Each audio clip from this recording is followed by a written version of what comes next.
मांडायला संधी मिळाली तर या संदर्भामध्ये मी माझं वक्तव्य सुरू करतो. मुळातच आपल्याला एक लक्षात घेणं गरजेचं आहे की हा उपवर्गीकरणाचा अहवाल जो आहे या अहवालाच्या संदर्भामध्ये कशा पद्धतीने सुरुवात झाली हे आपल्याला समजणं गरजेचं आहे. हे सुप्रीम कोर्टाचं जजमेंट आहे.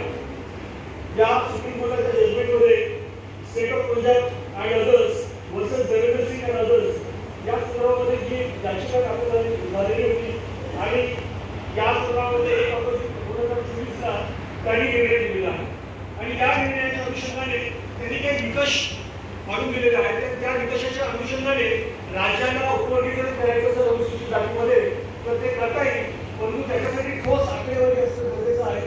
क्वांटिफायबल डाटा असतो तो असणं गरजेचं आहे. त्याच्याबरोबर क्लासिफिकेशन होणं गरजेचं आहे.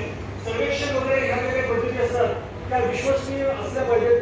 या सगळ्या गोष्टींची त्यांनी त्याच्यामध्ये अटी टाकलेली आहे. हे सगळं विस्तारितरित्या यामध्ये दिलेलं आहे.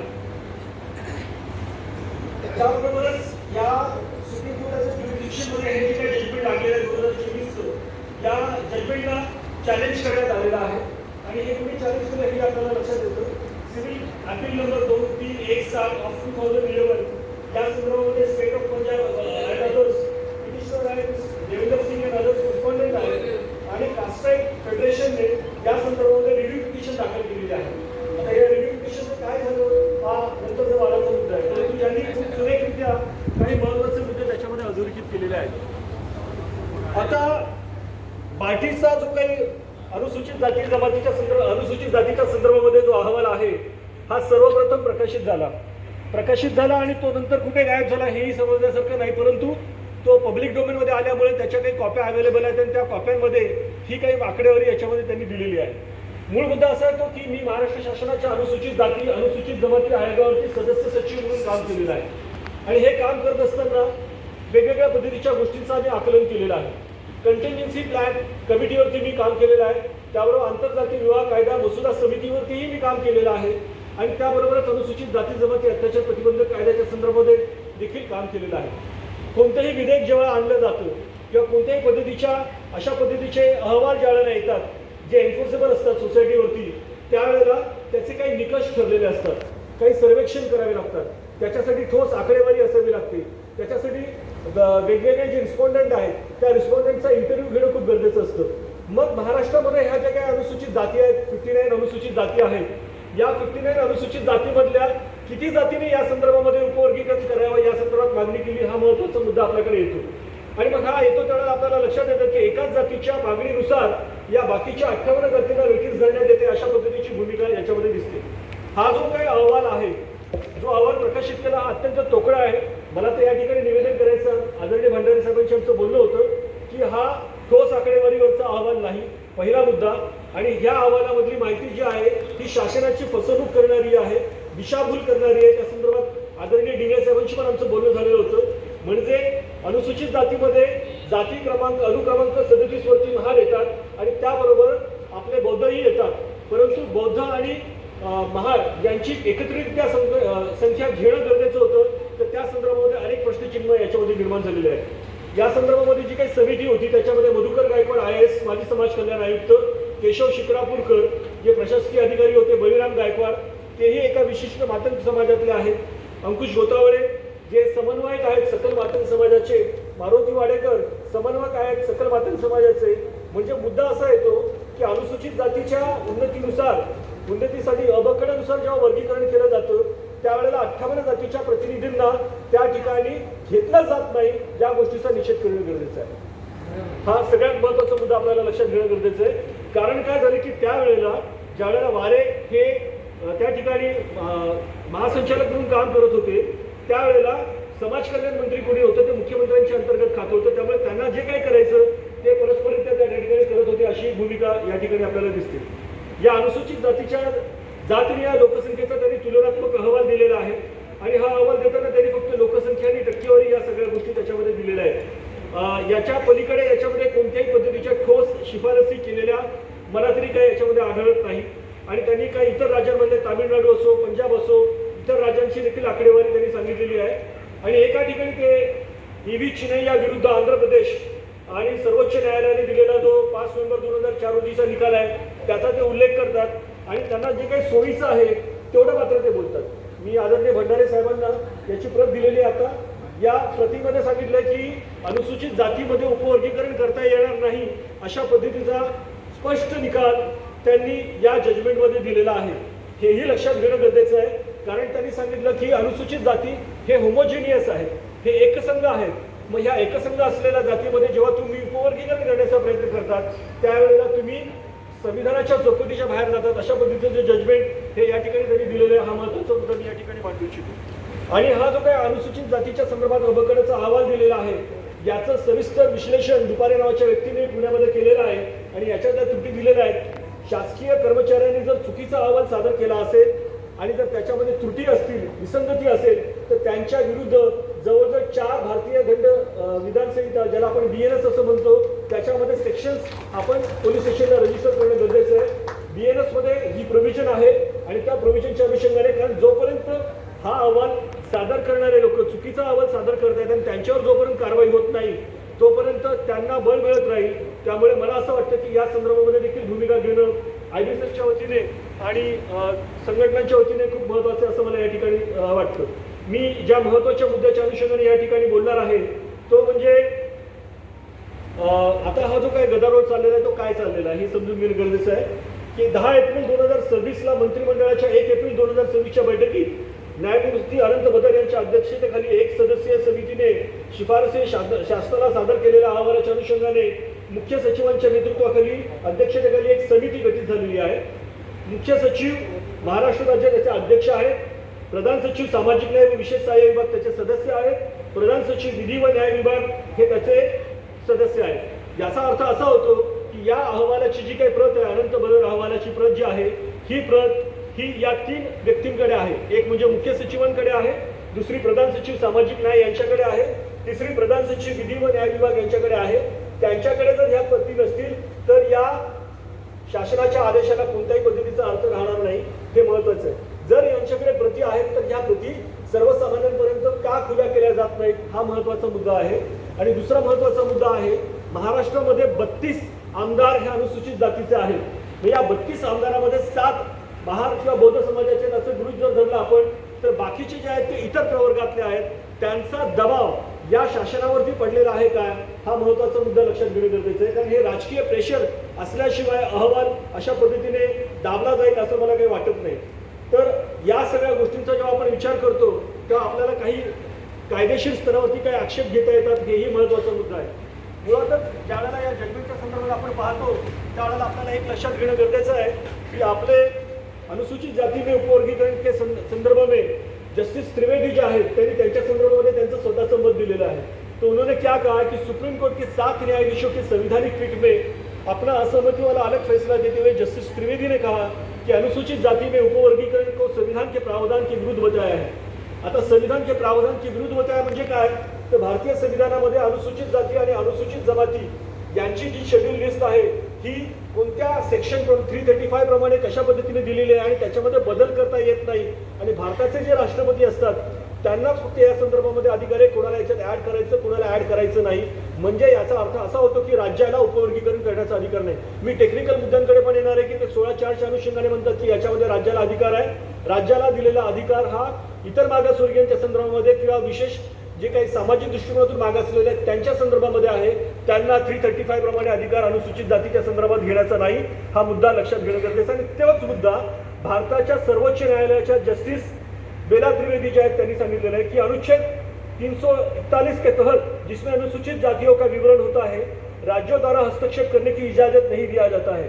हा फार महत्त्वाचा मुद्दा आहे। म्हणजे सुप्रीम कोर्टाचे 6 जज एक वेगळं मत मांडतात आणि सुप्रीम कोर्टामधला एक जज हे वेगळं मत मांडतो आणि सांगतो की आर्टिकल 341चं व्हायोलेशन होणार आहे, कारण उपवर्गीकरण त्या ठिकाणी करण्याची जर प्रक्रिया झाली तर ते व्हायोलेशन होतं। म्हणजे माझ्या आणि तुमच्या मतापेक्षा सुप्रीम कोर्टच्या जजला जे सिटिंग जज होते त्यांना फार महत्त्व आहे असं मला वाटतं। जस्टिस त्रिवेदी ने 5 जजों की संविधान पीठ द्वारा 2004 में सुनाए गए फैसलों पर सवाल उठाते हुए कहा कि 2020 में 3 जजों की खंडपीठ द्वारा मामला 7 जजों के संविधान पीठ को सौंपने जाने की कानूनी प्रक्रिया तय करने के मानदंडों को विरोध बताया है। म्हणजे चिनायाच्या संदर्भामध्ये जो काही निर्णय आला, नंतर काय जो निर्णय आला आणि त्याच्यावरती हे 7 जजचं जे बसलं हे संविधानिक नाही अशा पद्धतीने त्यांनी सांगितलेलं आहे. पुढे काय म्हणतात, जस्टिस बेला त्रिवेदीने 84 पन्नों म्हणजे 84 पानांचं त्यांनी निवेदन दिलेलं आहे. त्यांचं ते निवेदन म्हणजे त्यांचं जे बहस आहे, त्यांचे जजमेंट्स आहेत, त्याच्यामध्ये त्यांनी सांगितलं की अनुसूचित जाति की अलग सूची तैयार करने का मूल आधार हिंदू समाज में व्याप्त छुआछूत है और इस सामाजिक, शैक्षिक, आर्थिक रूप से पिछड़े जातियों को जोड़कर आप नहीं देख सकते.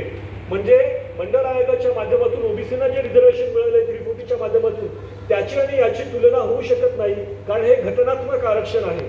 त्यामुळे घटनात्मक आरक्षणाला हात लावता येत नाही अशा पद्धतीचं त्यांनी 84 पानांचं त्यांचं जे काही हायकोर्टाच्या संदर्भामध्ये त्यांचं निवेदन आहे त्याच्यामध्ये ह्या गोष्टी त्यांनी लिहिलेल्या आहेत. जस्टिस त्रिवेदी के अनुसार अनुसूचित जाति में क्रिमिलियर द्वारा अलग वर्गीकरण की इजाजत भी अनुच्छेद 341 नहीं देता, जिसमें पूरी अनुसूचित जाति के रूप में दर्ज है. अनुसूचित जाति एक समान समूह के प्रतिबिंब करता है, विभाजन नहीं किया जा सकता. उनके अनुसार समाज में समानता लाने के लिए सकारात्मक उपाय किए जा सकते हैं, लेकिन कानूनी व संवैधानिक प्रावधानों के स्वरूप में आप नहीं कर सकते असं त्यांचं मत आहे. आता हे सगळं बोलल्यानंतर आपलं काय म्हणणं असायला पाहिजे हा महत्त्वाचा मुद्दा. मी आदरणीय भीमराव आंबेडकर साहेबांना या ठिकाणी सांगतो की साहेब या ठिकाणी साक्ष होणार आहे आणि या साक्षीमध्ये आपली भूमिका फार महत्त्वाची आहे.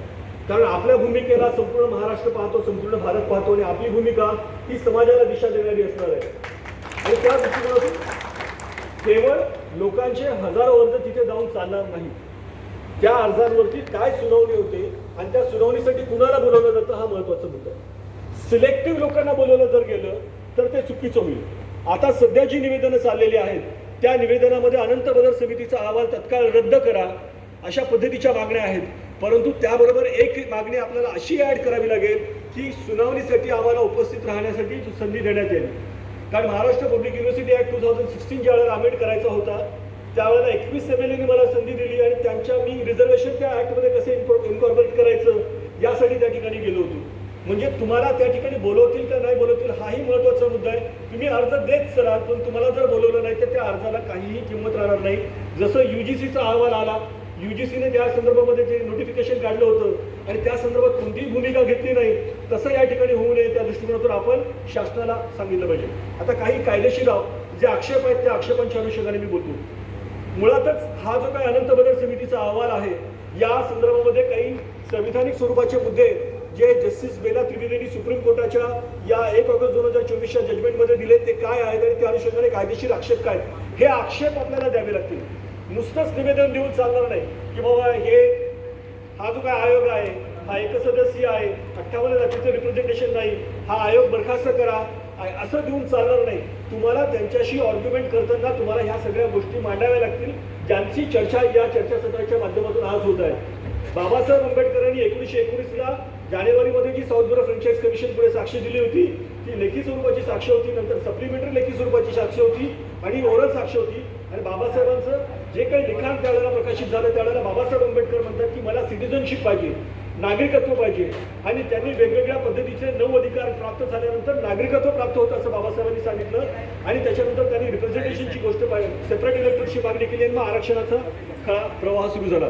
म्हणजे बाबासाहेब आंबेडकरांनी केवळ तेच केलं नाही तर साऊथ बोरो फ्रँचाईज कमिशन असो, सायमन कमिशन असो, त्याबरोबर राऊंड टेबल कॉन्फरन्स असो, क्रिप्स कमिशन असो, कॅबिनेट मिशन असो, प्रत्येक वेळेला बाबासाहेबांनी साक्ष दिलेली. म्हणून आपल्याला भीमराव आंबेडकर साहेबांची जी काही आदरणीय साहेबांची जी साक्ष आहे ही शासनासमोर जी असणार आहे ती लिखित स्वरूपाची आणि अत्यंत महत्त्वाची असणार आहे हे लक्षात घेणं गरजेचं आहे. आणि आपल्यातल्या अनेक मान्यवरांनी ही साक्ष देणं गरजेचं आहे. कायदेशीर आक्षेप मी काही मुद्दे सांगतो थोडक्यात आणि पुढे जातो. कलम 341चं उल्लंघन होतंय. अनुसूचित जातीची जी काही यादी असते ते राष्ट्रपतीच्या आदेशाने निश्चित होत असते आणि त्याला बदल किंवा विभागणी करण्याचा अधिकार फक्त संसदेला आहे. मग राज्याला तो अधिकार दिला आहे का तर नाही. मग तुम्ही भारताचं संविधान वाचलं का? हो. मग जर भारताचं संविधान वाचलं असेल तर बेला त्रिवेदी जे सांगतात ते योग्य आहे, कारण 341चं उल्लंघन या उपवर्गीकरणाच्या अहवालामध्ये होतंय. या तांत्रिक आणि कायदेशीर बाबींना आपण पुढे मांडलं पाहिजे. दुसरा 14 जे कलम आहे अनुच्छेद 14 समानतेचा हक्क, त्याच्यामध्ये equal should be treated with equally असा एक महत्त्वाचा मुद्दा त्याच्यामध्ये येतो. आणि उपवर्गीकरणामध्ये काय होतं की समान वर्गामध्ये लोकांमध्ये भेदभाव निर्माण होतो हा महत्त्वाचा मुद्दा आहे. या 58 जातींमध्ये काही जाती 1%, 1.5% अशा आहेत, त्यांचं रिप्रेझेंटेशन कधी येणार हा महत्त्वाचा मुद्दा. आणि भीती काय आज समाज माध्यमांवरती येतात की समजा जो अनुशेष आहे म्हणजे समजा महार जातीचे लोक समजा ONGC मध्ये भरले असतील, मी आज ONGCला भाषण देऊन आलो आणि समजा त्या ठिकाणी आता autonomous I don't know about reservation पण त्या ठिकाणी जर पुढच्या जर अनुशेष निघाला तर तो महार जातीच्या लोकांना घेणार नाही, तर ते कदाचित मातंग समाजाला घेतील, नंतर चर्मकार समाजाला घेतील, नंतर आणखीन जे काय असतील. माझ्या माहितीप्रमाणे हे जे उपवर्गीकरण झालेलं आहे ते अबकड झालेलं नाही. हे उपवर्गीकरण झालेलं आहे ते अबक झालेलं आहे. त्याच्यामध्ये महार एक समाज दिलेला आहे, दुसरा ज्यांनी दिलेला आहे तो मातंग दिलेला आहे, तिसरा जो दिला आहे तो चर्मकार आणि बाकीचे सर्व 57 जाती दिलेल्या आहेत. मग असं काय विशेष आहे की त्या 57 जातींना त्याच्यामध्ये क्लब केले का चर्मकार आणि मातंग यांना बरोबर क्लब केले नाही? लोकसंख्येच्या प्रमाणामध्ये महारांची संख्या ही बौद्ध आणि महार अशी गृहीत धरून जास्त आहे, त्यामुळे ते अ मध्ये येणार हे 100% आहे. पण ब मध्ये जर पाहायला गेलं तर समतुल्य जर लोकसंख्या पाहिजे असेल तर तुम्हाला या दोन प्रवर्गांना क्लब करणं गरजेचं आहे. त्याही दृष्टिकोनातून आपल्याला मागणी करावी लागेल. दुसरा महत्त्वाचा मुद्दा या ठिकाणी सांगायचा की सामाजिक स्वरूपावरती आपण जेव्हा विचार करतो तर शैक्षणिक आणि नोकऱ्यांमध्येच यांनी आरक्षण मागितलेलं आहे, म्हणजे ह्या उपवर्गीकरण मागितलेलं आहे. का तुम्ही राजकीय क्षेत्रामध्ये उपवर्गीकरण मागत नाही? महाराष्ट्रामध्ये जर 32 आमदार असतील अनुसूचित जातीचे, या 32 आमदारांमध्ये 17, 18 किंवा साधारणतः 20च्या आसपास आमदार हे बौद्ध समाजाचे असतील, हे त्यांना माहिती आहे, म्हणून त्यांना राजकीय उपवर्गीकरण नको आहे. त्यांना केवळ जे उपवर्गीकरण पाहिजे ते या पद्धतीचं उपवर्गीकरण पाहिजे, हा महत्त्वाचा मुद्दा आहे. दुसरा महत्त्वाचा आहे की जो काही चर्चेमध्ये विचार विनिमय होतो तो जस्टिस वेदा त्रिवेदी यांनी सांगितला, त्याच्यामध्ये भारतीय संविधानातील अनुच्छेद 15(4) आणि 14(4) यांचा चुकीचा वापर याच्या ठिकाणी होत आहे. कारण हे जे अनुच्छेद आहेत हे बॅकवर्ड क्लासच्या संदर्भामध्ये आहे. आपण बॅकवर्ड क्लास आहोत का? नाही. आपण शेड्यूल कास्ट आहोत, बरोबर? शेड्यूल ट्राईब बॅकवर्ड क्लास आहेत का? नाही. आपण काय आहोत? शेड्यूल कास्ट आणि शेड्यूल ट्राईब आहोत, आणि आपलं आरक्षण हे घटनात्मक आरक्षण आहे. त्यामुळे कायदेशीर दृष्टिकोनातून त्यांचं 15(4) आणि 16(4)चं एक्सटेन्शन करून अशा पद्धतीचं आरक्षण देणं हे चुकीचं राहील. अनुच्छेद 355चं पण उल्लंघन या ठिकाणी होते. SC STच्या प्रतिनिधित्वाचा विचार करणे अनिवार्य आहे, आणि काही उपवर्गीकरणामुळे काही गटांना प्रतिनिधित्व मिळू शकणार नाही. म्हणजे काही जाती अशा आहेत की ज्या 1%, 1.5%, अर्धा टक्का अशा स्वरूपाच्या आहेत. त्यांचा बिंदू नामावलीप्रमाणे क्रमांक कधी येईल हा महत्त्वाचा मुद्दा आहे. त्यांचा जर बिंदू नामावलीप्रमाणे क्रमांक आला नाही तर काय करणार? आणि एक महत्त्वाचा मुद्दा मला या ठिकाणी म्हणायचा आहे, म्हणजे आता आदरणीय डिग्रे साहेब आहेत त्या ठिकाणी, भंडारे साहेब मार्गदर्शन आहेत, भीमराव आंबेडकर साहेब पण आहेत.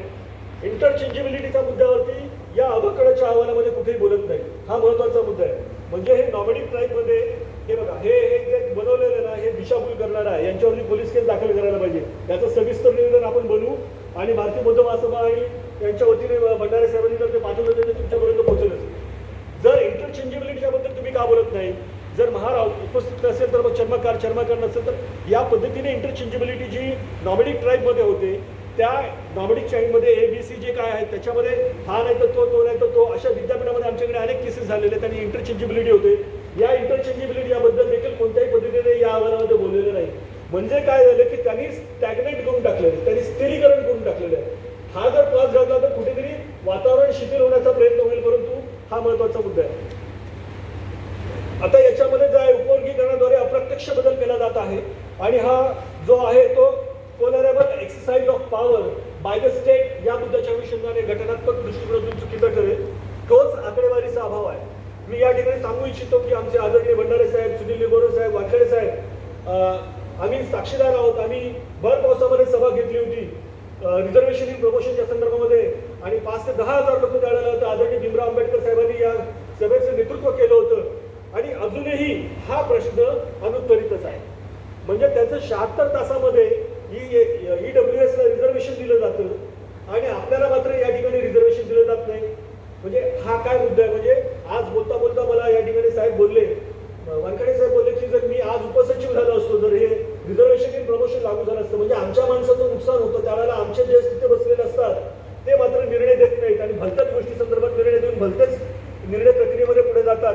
तर मला वाटतं की ही चुकीची बाब आहे. आपण जस्टिस वराळेनं पण भेटलं पाहिजे, त्यांनाही या संदर्भामध्ये बालकांनी कास्टाईपची किंवा आणखी काही रिव्ह्यू पिटिशन दाखल झाली असेल तर त्या संदर्भामध्ये आपल्याला पुढे जाणं गरजेचं आहे. नॅचरल जस्टिसचं उल्लंघन झालं हा महत्त्वाचा मुद्दा या ठिकाणी. म्हणजे हे अनेक मुद्दे घेऊन आपलं रिप्रेझेंटेशन झालं पाहिजे, तरच ते ठीक आहे. म्हणजे आता एका क्लिकवरती किंवा एका QR कोडला स्कॅन केल्यानंतर जे निवेदन TURL च्या वतीने डायरेक्ट आपल्या मेलवरती जातं त्यांना पोहोचतं, त्याच्यामध्ये हे मुद्दे आले पाहिजेत. कारण एकसारखे अर्ज गेले तर त्याच्यामध्ये हे मुद्दे नसले तर कदाचित त्याचा ते अंतर्भाव करणार नाही. नॅचरल जस्टिसचा कारण काय माहिती आहे का? ऑडी अल्टरन्स पॅटर्न, म्हणजे माझं LLM आता करत आहे, त्याच्यामुळे मला ह्या सगळ्या गोष्टी टेक्निकली थोडक्यात माहिती आहेत की प्रक्रियात्मक त्रुट आहे आणि सार्वजनिकरित्या पब्लिक कन्सल्टेशन याच्यामध्ये कुठलंही झालेलं नाही, हा महत्त्वाचा आहे. दुसरा महत्त्वाचा मुद्दा जो कायदेशीर आक्षेप आपण नोंदवत आहोत त्याच्यामध्ये आर्बिट्रनेसचा मुद्दा आहे, म्हणजे मनमानी निर्णय याच्या ठिकाणी घेतलेला आहे. स्पष्ट निकषाशिवाय वर्गीकरण करण्यात आलेलं आहे. स्पष्ट निकषाशिवाय वर्गीकरण करता येतं का, हा महत्त्वाचा मुद्दा आहे. 58 जातीच्या लोकांना प्रतिनिधींना भेटल्याशिवाय वर्गीकरण करता येतं का, हा दुसरा महत्त्वाचा मुद्दा आहे. आता ते म्हणतात की लहुजी साळवे आयोगाने त्यावेळेला त्यांची आकडेवारी दिली होती आणि ती आकडेवारी ही घ्या. तुम्ही अनंत बदल समितीने कोणती आकडेवारी शासकीय स्तरावरती दिलेली आहे याचा तुम्ही अभ्यास केला आहे का, हा मुद्दा महत्त्वाचा करतो. म्हणजे ज्यामुळे महाराष्ट्रातील बहुसंख्य लोकसंख्या त्याच्यामध्ये जर होणार असेल, अफेक्ट होणार असेल, तर यामुळे आर्बिट्ररीचा भाव येतो आणि त्याच्यामुळे कलम 14च्या अंतर्गत हा निर्णय मनमानी आणि आर्बिट्ररी असल्यामुळे हा रद्द होऊ शकतो, हा महत्त्वाचा मुद्दा. आता ईव्हीच्या निर्णयाच्या तत्वाकडे दुर्लक्ष केलेलं आहे. ते मागाशी मी बोललोच की एकसंघ म्हणून मानलं जातं आणि हे एकसंघ असेल तर त्याच्यामध्ये करता येत नाही. रिझर्वेशन उपवर्गीकरण हा महत्त्वाचा आहे. बेसिक स्ट्रक्चर जे असतं त्याच्या सिद्धांताचा भंग याच्यामध्ये केलेला आहे, हे लक्षात घेणं. आता अर्थात मी मगाशी बोलत होतो, आदरणीय भीमराव आंबेडकर साहेब म्हणाले की कुठे अहवालच उपलब्ध झाला नाही तुम्ही बोलणार काय, हाही महत्त्वाचा प्रश्न आहे. परंतु जी काही माहिती उपलब्ध आहे आपल्याला अबकडं बाकीच्या अहवालानुसार आणि प्राप्त माहितीनुसार, त्या माहितीनुसार आपण या ठिकाणी बोलत आहोत. पुढची दिशा आपल्याला ठरवायचीच आहे. तर हाही महत्त्वाचा मुद्दा आहे. क्रिमिलेअरच्या संदर्भामध्ये त्यांनी जे काही सांगितलेलं आहे ते सब क्लासिफिकेशनच्या दृष्टिकोनातून आणि क्रिमिलेअरच्या संदर्भामध्ये हे चुकीचं आहे अशा पद्धतीचं मत हे बेला त्रिवेदींनी त्यांच्या निर्णयामध्ये दिलेलंच आहे. या सगळ्या गोष्टीमधून मला एक सांगायचं आहे की अनुसूचित जातीचं उपवर्गीकरण हे भारतीय संविधानाच्या अनुच्छेद 341, 14 आणि अनुच्छेद 335च्या विरोधात असून ही आकडेवारी व मनमानी प्रक्रियेवरती आधारित असल्यामुळे हे घटनात्मक दृष्टिकोनातून अवैध ठरतं, हा महत्त्वाचा मुद्दा याच्यामध्ये आहे. आता याचं घटनात्मक विश्लेषण करायला गेलो तर काही मुद्दे आपल्याला समजतील. 16(4) अनुसूचित जातीला लागू होत नाही, तर हे आर्ग्युमेंट्स करावे लागतील आपल्याला. कारण हे जेव्हा आपण आर्ग्युमेंट्स करू ना त्यावेळेला ते जस्टिस आनंद बदलूंना उत्तर द्यावं लागेल. ते काय बेला त्रिवेदींच्या फार वरती आहेत असं मला वाटत नाही, किंवा भारतीय संविधानाच्या वरती कोणी असं मला वाटत नाही. कारण आपला एकच बाप म्हणजे बाबासाहेब आंबेडकर आणि त्याने दिलेलं आपला जन्मग्रंथ म्हणजे भारतीय संविधान. या भारतीय संविधानाच्या वरती कोणताही जस्टिस असू शकत नाही, हे लक्षात घेणं गरजेचं आहे. Fundamental rights are enforceable and mandatory for the state to implement it. त्यामुळे फंडामेंटलचं राईट्स होतं. 16(4)चं जे नेचर आहे हे एनेबलिंग प्रोव्हिजन्स आहे. Backward class citizens of India नोकरीत आरक्षण देण्याचा अधिकार दिलेला आहे. म्हणजे याच्यामध्ये केवळ नोकरीत आरक्षणाचा मुद्दा 16(4) मध्ये येतो, शिक्षणामध्ये आरक्षणाचा मुद्दा 16(4) मध्ये येत नाही. हाही महत्त्वाचा मुद्दा घेणं गरजेचं आहे. 16(4)चे जे कलम आहेत ते इतर मागासवर्गीयांसाठी आहे, अनुसूचित जातीसाठी नाही, हे लक्षात घेणं गरजेचं आहे. अनुसूचित जातीसाठी स्वतंत्र घटनात्मक चौकट आहे. 341 हे अनुच्छेद आहे, त्यामध्ये सांगितलं की अनुसूचित जातींची यादी निश्चित करण्याचा अधिकार केवळ राष्ट्रपतीला आहे, संसदेला आहे. मग राज्याला हा अधिकार नसताना राज्य हा अहवाल स्वीकारू शकतो का, हा प्रश्न आपल्याला वर्गीकरण समितीला विचारावा लागेल. केवळ वर्गीकरण समितीला नाही तर म्हणजे जे सचिव आहेत, मुख्य आयुक्त, त्यांना, समाज कल्याणचे जे आपले सचिव आहेत त्यांना, त्याबरोबर विधी, लॉ अँड ज्युडिशरीचे आहेत त्यांना आपल्याला विचारावं लागेल की हे आहे का. 335 अनुसार शासनाच्या सेवामध्ये SC/STच्या दाव्यांचा विचार अनिवार्यपणे करणे स्पष्ट होते आणि विशेष घटनात्मक ओळख म्हणून स्पेशल कॉन्स्टिट्युशनल आयडेंटिटी ही 335च्या अनुषंगाने आपल्याला दिलेली आहे, हे लक्षात घ्या. बॅकवर्ड क्लास आणि शेड्यूल कास्ट यांच्यामध्ये फरक आहे, हाही महत्त्वाचा मुद्दा आहे. म्हणजे या सगळ्या मुद्द्यांचं कुठेतरी उलथापालथ करून त्यांनी काहीतरी अहवाल बनवला असणार हे मला 100% वाटतं. म्हणजे खरं खोटं आपल्याला आपण काही सांगू शकत नाही, परंतु हे लक्षात घेणं गरजेचं आहे. बॅकवर्ड क्लास हा सामाजिक आणि शैक्षणिक मागासलेपणावरती आधारित आहे आणि शेड्यूल कास्टवरती जो अन्याय होतो त्याचे पॅरामीटर्स वेगळे आहेत. केवळ सामाजिक आणि शैक्षणिक मागासलेपण नाही तर त्याच्यामध्ये अस्पृश्यता, भेदभाव, सामाजिक बहिष्कार यांची घटनात्मक श्रेणी आहे, हा मुद्दा महत्त्वाचा लक्षात घेणं गरजेचं आहे. म्हणजे आता इथे सुभाषचंद्र राम साहेब या ठिकाणी बसले, त्यांनी या सगळ्या गोष्टींचं आकलन आहे, साहेबांनी पुस्तक लिहिलेलं भंडारे साहेबांनी. अस्पृश्यता काय होती की अस्पृश्य माणसाचा शब्द जर ऐकला तर त्यांना विटाळ व्हायचा, अस्पृश्य माणसाची सावली जर त्यांच्या अंगावर पडली तर त्यांना विटाळ व्हायचा, अस्पृश्य माणसाचा स्पर्श जर झाला तर त्यांना विटाळ व्हायचा. अशा पद्धतीचा विटाळ या देशातल्या इतर मागासवर्गीयांना झालेला नाही, मुळे झालेला नाही. त्यामुळे आपल्याला एक लक्षात घेतलं पाहिजे की 16(4) मधले निकष हे वेगळे आहेत आणि 335 मधले निकष जे आहेत ते वेगळे आहेत आणि त्यामुळे शेड्यूल कास्टच्या संदर्भामध्ये जे काही त्यांनी सांगितलेलं आहे त्यामुळे ऐतिहासिक अस्पृश्यता, भेदभाव, सामाजिक बहिष्कार हा महत्त्वाचा, म्हणजे बायकॉट हा महत्त्वाचा, म्हणजे सिव्हिल राईट्स प्रोटेक्शन ऍक्ट जो आहे तो तेच दर्शवतो, हा महत्त्वाचा मुद्दा मी या ठिकाणी सांगतो. मी या ठिकाणी नमूद करू इच्छितो की भारतातला सगळ्यात मोठा अहवाल अनुसूचित जाती आणि अनुसूचित जमातीवरील अत्याचाराचे महाराष्ट्राची परिस्थितीवर 3000 पानांचा अहवाल मी केंद्र सरकारला सादर केलेला आहे आणि त्याच्यामध्ये सप्रमाण सिद्ध करून दाखवले की अनुसूचित जाती आणि अनुसूचित जमातीवरती मोठ्या प्रमाणावरती अन्याय अत्याचार होत आहेत आणि या सगळ्या गोष्टींचा जेव्हा आपण निकष पाहतो तो आपल्याला असं लक्षात येतं की कुठेतरी याच्यामध्ये बदल होणं गरजेचं आहे. अनुसूचित जातींना विशेष संरक्षण आहे, प्रोटेक्टिव्ह डिस्क्रिमिनेशन आहे आणि आता जर काही अशा पद्धतीच्या गोष्टी झाल्या तर संविधानाचं पुनर्लेखन करावं लागेल आणि हे रिरायटिंग ऑफ कॉन्स्टिट्यूशन ठरू शकतं. म्हणजे तुम्ही अमेंडमेंट करायचं ठरवलं तर त्याला किती खासदार तिथे बसलेले ते त्याला सपोर्ट करतील हा महत्त्वाचा मुद्दा आहे. 335 मध्ये मॅन्डेटरी नेचर दिलेला आहे. SC/STच्या प्रतिनिधित्वाचा विचार हा अनिवार्य आहे. 16 हे डिस्क्रिशनरी स्वरूपाचा आहे म्हणजे मे ऑर मे नॉट अशा पद्धतीचा राज्याला दिलेला अधिकार आहे. आता हेही लक्षात घेणं गरजेचं आहे की बाबासाहेब आंबेडकरांनी राऊंड टेबल कॉन्फरन्समध्ये 1930 आणि 32ला जे काही मायनॉरिटी राईट्सच्या संदर्भामध्ये शेड्यूल कास्टला निवेदन द्यावं ते त्यांनी दिलेलं होतं आणि गव्हर्नमेंट ऑफ इंडिया ॲक्ट 1935 मध्ये आणि शेड्यूल कास्ट ऑर्डर 1936 नुसार शेड्यूल कास्टची ओळख ठरलेली आहे ती स्वातंत्र्यपूर्व कालखंडातच ठरलेली आहे. ती काय स्वातंत्र्य मिळाल्याने शेड्यूल कास्टची लीग झाली अशातला काही मुद्दा नाही आहे. त्यामुळे याला संविधानिक स्वरूप प्राप्त झालेलं आहे. 16/4च्या मुद्द्यांच्या अनुषंगाने 341 आणि 335च्या ते विरोधात राहील आणि 341 335चं ते उल्लंघन असेल. 341 आणि 342 मधल्या तरतुदींचा भेद काय ते सांगतो. 341 जे भारताच्या संविधानामध्ये आहे ते अनुसूचित जातीसाठी आहे आणि 342 ते अनुसूचित जमातीसाठी आहे. हे समजणं गरजेचं आपल्याला. अनुसूचित जातीसाठी आणि अनुसूचित जमातीसाठी विवच्छेदात्मक जे आर्टिकल्स आहेत ते दिलेले आहेत आणि त्याच्यामध्ये फेरबदल करण्याचा अधिकार राज्याला नाही, तो केवळ राष्ट्रपतींना आणि संसदेला आहे. हे वारंवार या समितीला आपल्याला ठणकावून सांगायला लागेल. राज्य सरकारचा या संदर्भामध्ये कोणत्याही पद्धतीचा हस्तक्षेप करण्याचा नाही अधिकार आणि उपवर्गीकरण सबक्लासिफिकेशनच्या संदर्भामध्ये ही बाब आहे. राष्ट्रपतींच्या आदेशावरती अतिक्रमण होईल जर हे उपवर्गीकरण केलं तर. आपण बोलायला काही बोलू शकतो, त्यांचं आर्ग्युमेंट्स काय करायचं ते काही करू शकतात, परंतु बोलणं गरजेचं आहे आणि ज्या काही रिव्ह्यू पिटिशन दाखल होतील त्या अनुषंगाने पुढे आपल्याला जाणं गरजेचं आहे. आणि संसदेला असलेल्या विषय अधिकारांचा देखील भंग होत आहे. डिमिंग फिक्शन हा एक महत्त्वाचा मुद्दा या ठिकाणी सांगायचा वाटतो.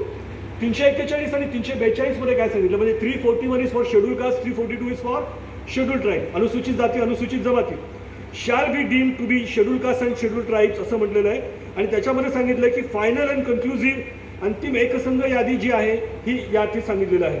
त्यामुळे उपवर्गीकरण जर केलं तर डिमिंग फिक्शन जे आहे ते तुटेल आणि अप्रत्यक्षरित्या अधिकारांचा गैरवापर केला असा त्याच्यामध्ये अधिकार होईल. आणि 15/4 आणि 16/4चा जर त्यांनी आधार घेतला तर ते अधिकार डायरेक्टली दिलेले नाही आहेत, ते इनडायरेक्टली दिलेले आहेत. त्यामुळे कोलॅरेबल एक्सरसाइज ऑफ पॉवर या गोष्टीच्या आहेत त्या घटना विरोधी असतील हा महत्त्वाचा मुद्दा. संसदेला असलेला जो काही अधिकार आहे तो त्याचा विरोध होईल हा महत्त्वाचा मुद्दा. सर्वोच्च न्यायालयाचा दृष्टिकोन जो आहे ज्युडिशियल पोझिशन त्याच्यामध्ये न्यायालयाने वारंवार चिन्मयाच्या संदर्भात असो किंवा नंतरच्या जजमेंटच्या संदर्भात असो किंवा जस्टिस वेला त्रिवेदीने 1 ऑगस्ट 2024च्या जजमेंटमध्ये देखील म्हटलेलं आहे की SC/STची यादी एकसंघ आहे, राज्य सरकारला त्या अंतर्गत विभागणी करण्याचा अधिकार नाही.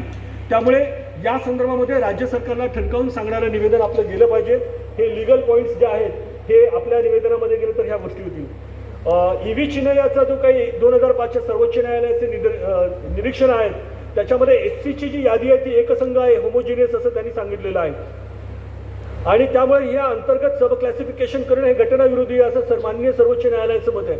म्हणजे काय होतं, सर्वोच्च न्यायालय एक जजमेंट देतं आणि सर्वोच्च न्यायालय दुसरं जजमेंट देतं आणि त्या जजमेंटमध्ये एक जज त्याच्या विरुद्ध 84 पानांचं आपलं निवेदन देतं, आर्ग्युमेंट्स करतात आणि त्याच्यामधले बाकीचे जे आहेत ते त्याच्या सपोर्टिव्ह आर्ग्युमेंट करतात. मग याच्यामध्ये काहीतरी तफावत आहे, याच्यामध्ये काहीतरी समरसता त्यांच्या दृष्टिकोनातून भरलेली आहे असा त्यांचा विषय असू शकतो. 341च्या संदर्भात मी आता बोललेलो आहे. उपवर्गीकरण करायचं म्हणजे काय करायचं, टॅम्परिंग ऑफ द लिस्ट आहे.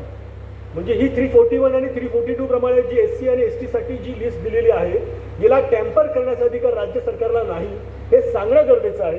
हा मत राज्याचा अधिकार मर्यादित आहे आणि आरक्षणाचं वाटप करता येते परंतु SC मध्ये गट बनवता येत नाही हा महत्त्वाचा. आता इथे इंदिरा साहनी च्या संदर्भामध्ये जो काही निर्णय आहे तो शेड्यूल कास्टला लागू होत नाही कारण OBC साठी झालेले सब क्लासिफिकेशनची परवानगी ही जी आहे ती SC/STला लागू होऊ शकत नाही कारण SC/STची घटनात्मक परिस्थिती वेगळी आहे.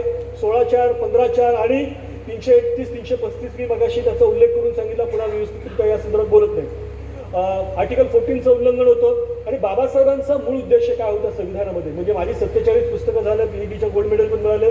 मला असं कुठे बाबासाहेबांनी उपवर्गीकरण करा असं कुठे म्हटलेलं मला आढळत नाही.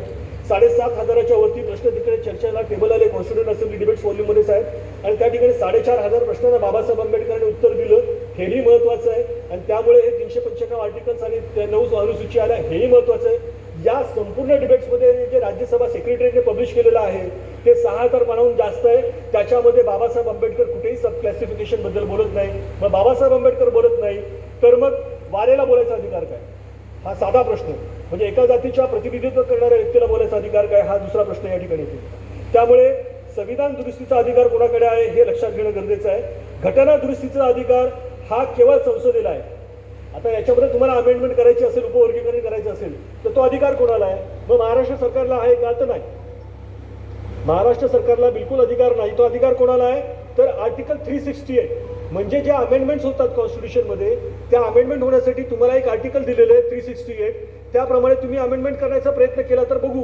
परंतु हे अमेंडमेंट करण्यासाठी केंद्र सरकार गजावणार नाही, कारण त्याचे परिणाम हे पुढच्या इलेक्शन्समध्ये होतील आणि ते घटना विरोधी आहेत अशा पद्धतीचं वातावरण निर्माण होईल म्हणून ते एक प्रयोग करत आहेत. 4 दिवसामध्ये 5 दिवसामध्ये निवेदन द्यायला सांगतात आणि मग आपल्याला निवेदन द्यायचं तर मग 14 एप्रिल आपल्यासमोर आहे. मग अशा वेळेला आपण करायचं काय म्हणून त्यांनी 30 एप्रिलपर्यंत मुदत दिली. अरे तुम्ही मुदत देण्याच्या अगोदर तुम्ही तो अहवाल लोकांपुढे साक्ष देण्यासाठी पुढे ठेवला पाहिजे ना. आणि म्हणूनच मला प्रिन्सिपल संदनशिव जे कुर्ल्याला राहतात, जे विधी आयोगाचे सदस्य होते, त्यांनी मला फोन केला आणि सांगितलं की संदेश, या एकल समितीच्या अहवाल जोपर्यंत जाहीर होत नाही तोपर्यंत या संदर्भातील प्रक्रिया पुढे कार्यान्वित करू नये म्हणून त्यांनी पिटिशन ऑलरेडी कोर्टामध्ये प्रवर्ग केलेली आहे. त्याचीही माहिती आपल्यापर्यंत येणं गरजेचं आहे. हा महत्त्वाचा मुद्दा आहे. संविधान सभेचा उद्देश स्पष्ट आहे. 341 आणि 342 अंतर्गत SC/STची यादी निश्चित करण्याचा अधिकार राष्ट्रपतींनी संसदेला दिलेला आहे आणि राज्याला जाणीवपूर्वक नाकारलेलं आहे. का नाकारलं? कारण राज्य जे आहे त्याच्यामध्ये असणारे जे काही राजकीय पक्ष आहेत ते त्यांच्या राजकीय ध्येय धोरणांना उद्दिष्टांना साक्ष पुढे नेण्यासाठी याचा कुठेतरी न्यायालयीन मर्यादेचं ओलांडून पुढे जाऊ शकतात. म्हणून ज्युडिशियल रिस्ट्रेंट यावेत या दृष्टिकोनातून हा प्रयत्न झालेला आहे. बेसिक स्ट्रक्चरचा जो अभाव आहे हा महत्त्वाचा मुद्दा.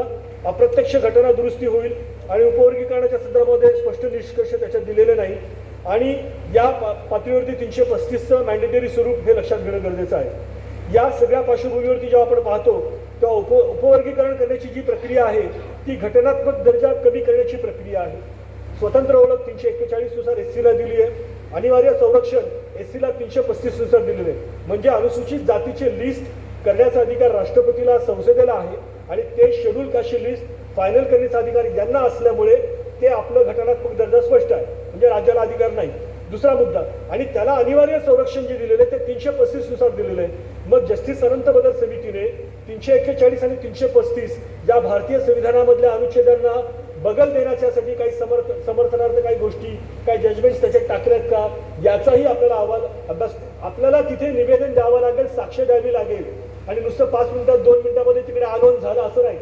नुसतं आवाजी मतदानाने विधेयक पास होतं. डीम युनिव्हर्सिटीचे, प्रायव्हेट युनिव्हर्सिटीचे तिथे आरक्षण नाही, काय नाही तसं नाही झालं पाहिजे. तिथे आपल्याला चान्स आहे आणि जनतेला चान्स आहे, जनतेला संधी आहे. त्यामुळे आपण हे बोललंच पाहिजे. हा महत्त्वाचा मुद्दा. लिगल पोझिशन अगेन्स्ट सब क्लासिफिकेशन ज्यावेळेला आपण पाहतो तेव्हा SCसाठी आरक्षण आणि प्रतिनिधित्व हे अनिवार्य राज्याचं कर्तव्य आहे. बाबासाहेब आंबेडकरांनी जे राज्य धोरणाची निर्देशक तत्व दिले त्याला स्टेट सोशलिझम फार महत्त्वाचं मानलेलं आहे आणि सेंट्रल गव्हर्नमेंट आणि स्टेट गव्हर्नमेंटने त्याच्या व्यतिरिक्त कोणताही कायदा पारित केला नाही पाहिजे अशा पद्धतीचं त्याच्यामध्ये म्हटलेलं आहे. Though it is not enforceable but fundamental rights are enforceable and definitely fundamental rights are going to be violated. आरक्षणाच्या मूळ धोरणाला या ठिकाणी बाधा येणार आहे.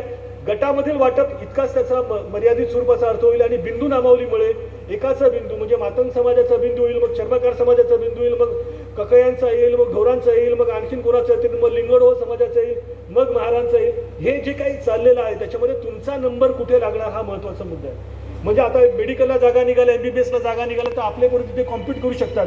पण त्यांनी सांगितलं की 13% जागांमधल्या या एवढ्या जागा यांच्या आहेत आणि एवढ्या जागा यांच्यात तुम्हाला 60%मध्ये कॉम्पीट करावं लागेल, बाकीमध्ये जाता येणार नाही.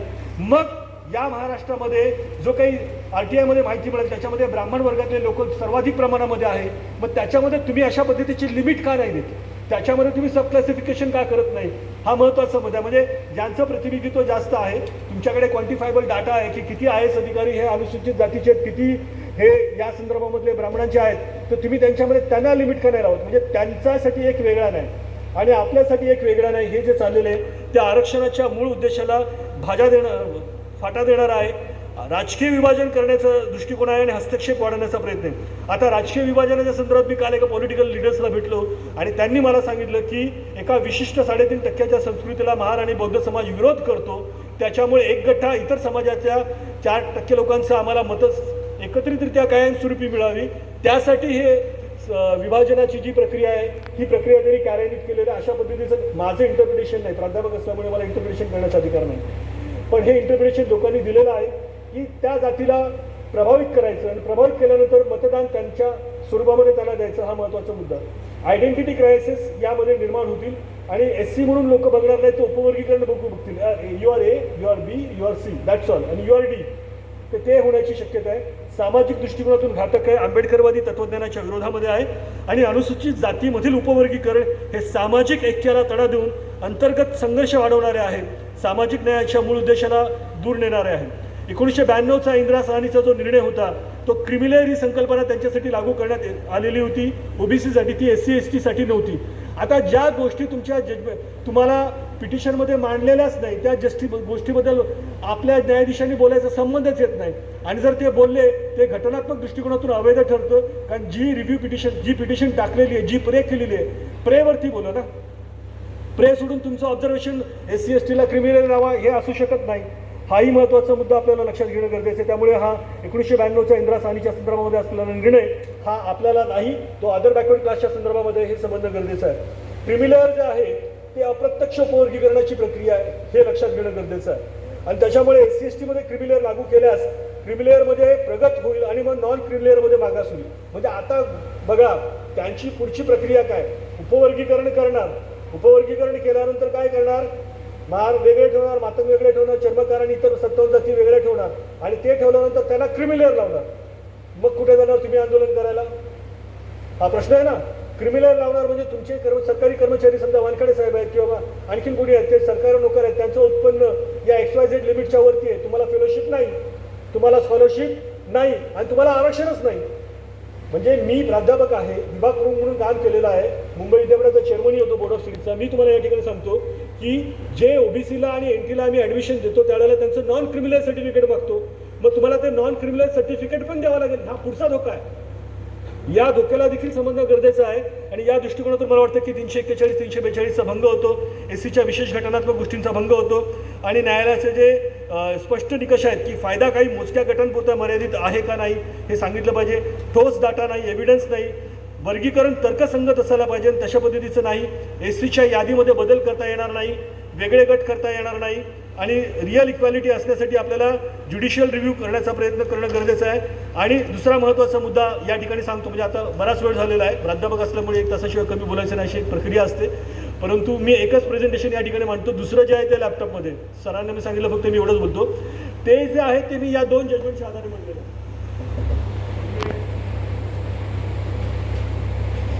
याच्यामध्ये जे 84 पानं आहेत त्याच्यामध्ये Dhananjay Chandrachud, BR Gawali, Vikramnath, honourable Bela Trivedi, honourable Pankaj Mittal, honourable his lordship, Manoj Mishra his lordship, Satishchandra Sharma यांचं जे याच्यामधले 84 पानं जे आहेत ना ते बेला त्रिवेदींचे, यांचं ॲनालिसिस करणं आपल्याला गरजेचं आहे. म्हणजे आपलं निवेदन जाईल त्यावेळेला हे आर्ग्युमेंट्स त्या ठिकाणी जाणं गरजेचं आहे, ते वेगळं इंग्लिशमध्ये मांडलेलं आहे. आणि दुसरा जो महत्त्वाचा मुद्दा आहे, जी रिव्ह्यू पिटिशन दाखल झालेलं, त्या रिव्ह्यू पिटिशनमध्ये या सर्व घटनात्मक बाबींचा अभ्यास झालेला आहे. मला असं वाटतं की आपलं निवेदन जायला पाहिजे. म्हणजे आता मी आदरणीय डिंगळे साहेबांशी बोलत होतो आणि जी अंतर्गत माहिती प्राप्त झाली त्या माहितीप्रमाणे 15,000 अर्ज अनुसूचित जातीमधल्या 58 जातींचे प्राप्त झालेले आहेत, फक्त 15,000. आणि त्याच वेळेला अमित गोरखे आणि कंपनीने जे काही निवेदन दिले त्यानुसार त्यांचे 8,000 अर्ज आलेले होते.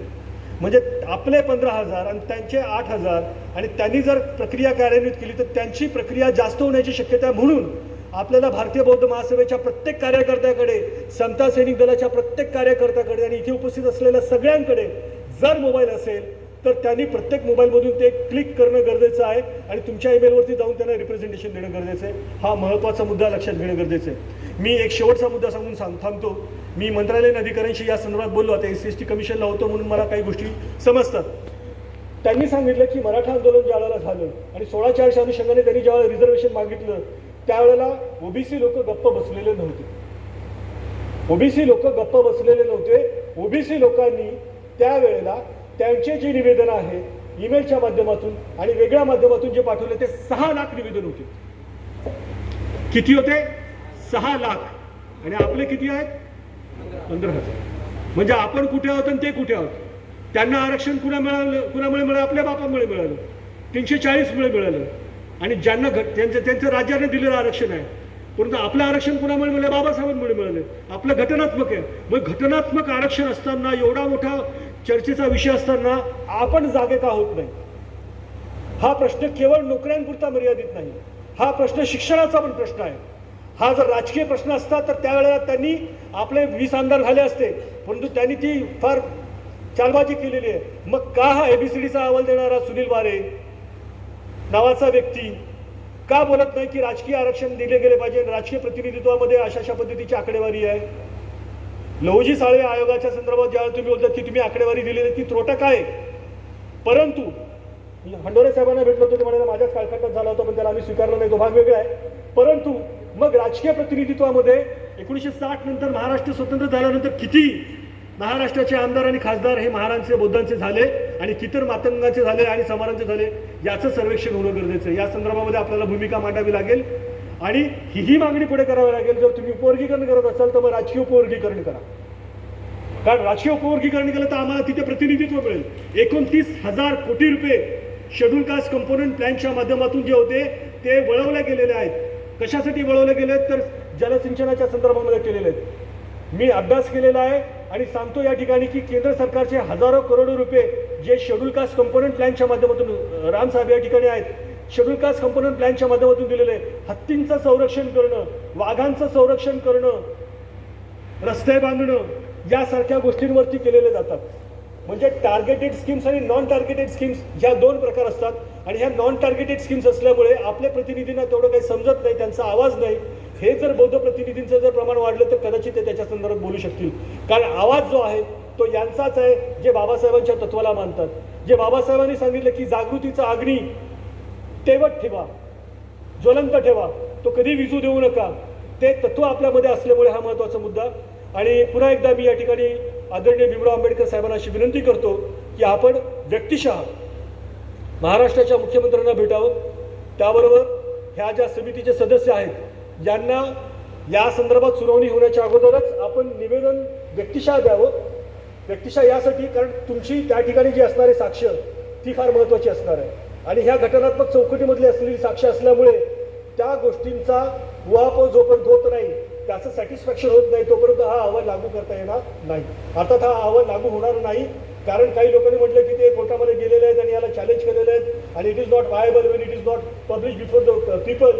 त्यामुळे ह्या सगळ्या गोष्टींचा आपल्याला अनालिसिस करावं लागेल, जाग राहावं लागेल. रात्र वैराची आहे. बाबासाहेब आंबेडकर आणि बाबासाहेब आंबेडकरांचं संविधान धोक्यामध्ये आहे असं दिसायला लागलेलं आहे. संविधान तर बदलता येत नाही, मग काय करायचं? तर त्यावेळेला संविधानाला मानणारी माणसं ती संपून टाकायची, त्यांचं प्रतिनिधित्व संपून टाकायचं, ही प्रक्रिया या ठिकाणी चालू झालेली आहे. हा महत्त्वाचा मुद्दा मी या ठिकाणी मांडतो. या ठिकाणी या कार्यक्रमासाठी आदरणीय भीमराव आंबेडकर साहेबांनी आणि आदरणीय भंडारे साहेबांनी या ठिकाणी जे काही अविरत कष्ट घेतले, प्रयत्न केले, त्यामुळे मुंबईतला हा पहिला कार्यक्रम यशस्वीरित्या आपण या ठिकाणी घेतला आणि यानंतर अनेक कार्यक्रम होतील. हाही महत्त्वाचा मुद्दा. नागपूरमध्ये, औरंगाबादमध्ये, यवतमाळमध्ये, गोंदियामध्ये प्रत्येक ठिकाणी याचा आगडोंब उसळलेला आहे आणि मला असं वाटतं की हा आगडोंब आपल्या माध्यमातून उसळेल. आणि शेवटचा मुद्दा सांगतो, जो काही बौद्धांच्या जनगणनेच्या संदर्भामध्ये आहे, आदरणीय भीमराव आंबेडकर साहेबांनी जी भूमिका घेतलेली आहे त्याच भूमिकेला आपण सर्वांनी स्टिक राहावं. त्याच्यामध्ये कोणत्याही पद्धतीचे वादविवाद आणि आर्ग्युमेंट्स करू नयेत, कारण वादविवाद आणि आर्ग्युमेंट्स केले तर चळवळ यशस्वी होऊ शकत नाही. आपल्याला कधी कधी ब्लाइंडली फॉलो करावं लागतं. जातीचा अनुच्छेद क्रमांक 37 मध्ये आपण आहोत. त्यामुळे जेव्हा जनगणना करणारे लोक येतात त्यावेळेला आपण सांगत जात आमची महार आहे, धर्म आमचा बौद्ध आहे आणि भाषा आमची पाली आहे, कारण तुमचं पर्सेंटेज, तुमचं प्रतिनिधित्व वाढणार आहे. डिलिमिटेशनच्या संदर्भामध्ये फक्त एकच सांगतो, माझ्या वडिलांनी जी के डोंगरगावकरांच्या बरोबर एक केस टाकली होती आणि त्या केसमध्ये महार आणि बौद्ध यांची एकत्रित संख्या घेतल्यानंतर ह्या नगरसेवकाच्या इलेक्शनमध्ये आपलं प्रतिनिधित्व वाढलेलं होतं. तो हायकोर्टाचं डिसिजन आपल्याकडे अजूनही आहे. तर ते आपल्या जागा वाढतील. त्या जागा वाढण्यासाठी आपल्याला जनगणनेमध्ये आपल्याला ते शेड्यूल कास्ट, महार, बौद्ध आणि पाली या संदर्भामध्ये वर्गीकरण करणं गरजेचं आहे. अशा पद्धतीचं एखादं पत्रक जर भारतीय बौद्ध महासभेच्या वतीने, मला नाशिकच्या कार्यकर्त्यांचा फोन होता, ते म्हणाले की आदरणीय भंडारे साहेबांनी आम्हाला जर एक फॉर्मॅट दिला की जात हे हे हे तर ते होईल. अनेक दिवसापूर्वीची चर्चा आहे. मला वाटतं हे जर झालं तर ते फार महत्त्वाचं असेल. आणि एक शेवटचं सांगतो की सर, आपल्याला ना वॉर रूम एस्टॅब्लिश करावे लागतील. कारण मराठा आरक्षणाच्या संदर्भामध्ये त्यांनी वॉर रूम एस्टॅब्लिश केल्या होत्या. आता वॉर रूम ही काय संकल्पना आहे, म्हणजे युद्ध ज्या वेळेला होतं त्यावेळेला युद्धनीती ठरवण्यासाठी सोशल मीडियाचं वॉर रूम त्यांनी एस्टॅब्लिश केलं होतं. आपल्याकडे कॉम्प्युटर आहेत, आपल्याकडे प्रिंटर आहेत, आपल्याकडे माणसं आहेत, ज्यांच्याकडे पैसे आहेत, आपल्याकडे खूप मोठी जागा आहे. पण या जागेमध्ये आपल्याला सोशल मीडियाचे हँडलर्स डेव्हलप करावे लागतील. आपण समजा 2,000 रुपयाची जर ॲडव्हर्टाइजमेंट दिली इंस्टाग्रामला किंवा फेसबुकला, तर 5 दिवसामध्ये 1 लाख लोकांपर्यंत आपण पोहोचू शकतो. हे आपल्याला माहितीच नाही ना. याच प्रक्रियेचा अभ्यास करून मातंग समाजाचे लोक त्यांचं प्रतिनिधित्व आणि प्रेझेंटेशन वाढवत आहेत. आपल्याला या सोशल मीडिया हँडलर्सला वापर करून आपलं प्रतिनिधित्व वाढवलं पाहिजे. 15,000 वर्सेस 8,000 असं चालणार नाही. 76 मोर्चे वर्सेस 6 लाख ओबीसींचे निवेदनं हे चालणार आहे. आणि तरच आपण या ठिकाणी यशस्वी होईल. या ठिकाणी मला बोलण्याची संधी मिळाली त्याबद्दल मी आपल्या संस्थेचे आभारी आहे. आणि पहिल्यांदाच भीमराव आंबेडकर साहेबांसमोर मला बोलण्याची संधी मिळाली त्याबद्दल मला खूप अभिमान आहे की बाबासाहेबांच्या चळवळीतला एक विद्यार्थी भीमराव साहेबांसमोर बोलण्याची त्यांना संधी मिळाली. त्याबद्दल त्यांचे मी मनापासून आभार मानतो. नमो बुद्धाय. जय भीम.